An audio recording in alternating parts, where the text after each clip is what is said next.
Et le sport, malgré le handicap, ce n'est pas réservé aux sportifs de haut niveau, comme on l'a vu. En Corse, des bénévoles permettent ainsi aux vacanciers en fauteuil roulant de retrouver un peu plus de liberté, avec des sensations fortes au programme, sur terre comme dans l'eau. Sarah Bernuchon avec Philippe Maire. À 600 mètres d'altitude, au-dessus de Calvi, de drôles d'engins dévalent les pistes. À plus de 40 km/h, sensation forte garantie. Eux ne sont pourtant pas des sportifs de haut niveau. Dans ces paysages paradisiaques, plusieurs fois par jour, il faut d'abord gravir les collines avec ce matériel un peu particulier. Qu'est-ce que c'est là en fait ça? Des fauteuils roulants tout terrain, c'est descendre en roue libre, ils font des descentes.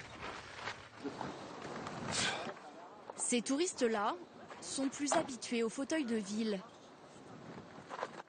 Victime d'un accident de la route, François Bénistan est paraplégique depuis ses 17 ans. Bien harnaché dans ce VTT à 4 roues, le temps d'une descente, comme une impression de liberté. L'image des handis, c'est un peu difficile avec la société, c'est-à-dire des fois on prend un peu les handicapés pour des gens qui n'ont pas forcément envie de faire quelque chose, qui sont déprimés. Bon, c'est pas le cas de tout le monde, nous on aime bien s'amuser, faire un peu les foufous, se faire peur. Mais pour chaque geste, à chaque instant, 4 étudiants en sport les aident et les accompagnent. Et pour ces jeunes bénévoles, ce n'est pas de tout repos. Merci coach. C'est vrai que ça donne l'air parce que les paysages sont magnifiques et qu'il fait beau. Mais nous, on est loin d'être en vacances. Mais voilà, c'est vrai que vous parlez de vacances et eux le sont un peu plus. Et c'est justement ça qu'on veut dire, c'est les personnes à mobilité réduite, les personnes handicapées, quel que soit leur handicap, peuvent venir passer des vacances en Corse. Des vacances au planning très chargé. Après le fauteuil tout-terrain, direction ce bateau pour un baptême de plongée. Un peu d'inquiétude. Ça va ? D'accord. Je suis pas sûr.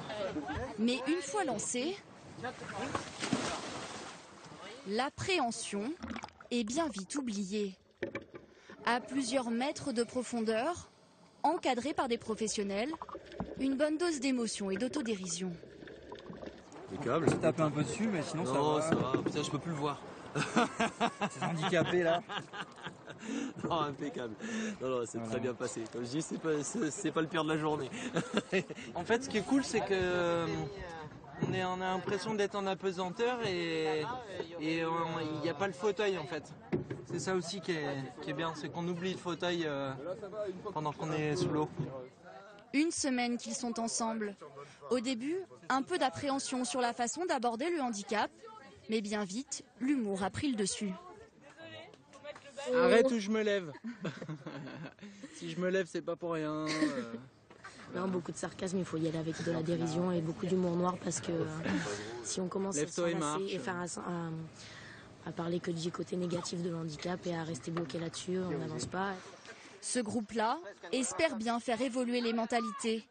Par manque d'infrastructures, la Corse reste encore difficilement accessible aux handicapés.